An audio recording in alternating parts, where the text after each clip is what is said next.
What's going on, everybody? Old school Rockford Fosgate here. We got an unboxing video. This one has a little bit of damage here. Thank you to the United States Postal Service for that. Go ahead and get into it. Cut this bad boy open.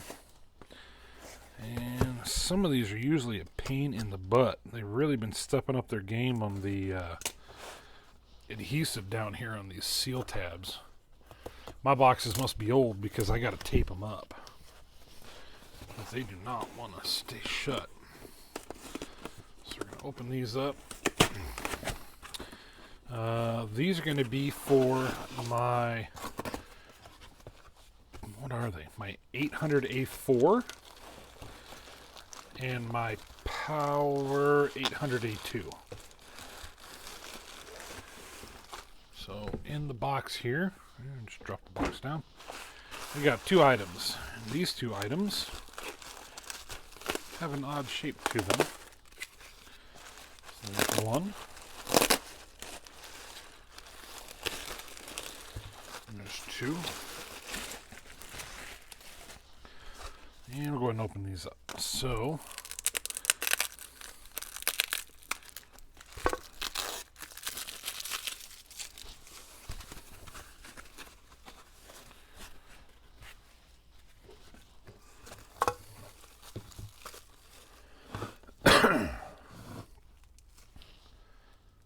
Alright, so now we have our end caps. So these have been shrink wrapped and stuff.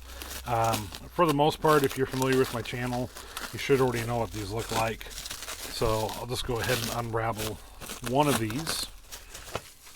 So as you can see, we've got a left and a right and a left and a right. So I got a matching set here. Both of these have the correct hardware here. The originals have a shank right through here. They're not threaded all the way up.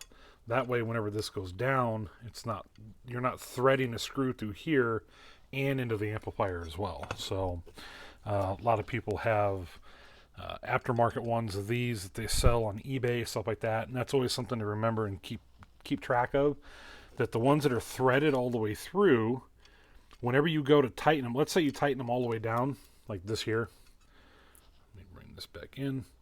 So if you tighten this all the way down, it will not tighten whenever you go to put it on your amplifier. It will not tighten all the way down into the amplifier because the threads are already tight against here. So you always have to leave a little bit of, taking the pan off here, you always got to leave a little bit of room with the aftermarket style to make sure that you have enough to thread down and hold this in place. So these, I always get a kick out of these. This is all wrinkly here. So the nice thing about this is that whenever it comes down to restoring these, super easy to get this paint off. So anyway, if you guys have any questions, feel free to drop me a question down below. Otherwise, as always, stay safe out there and be sure to like and subscribe.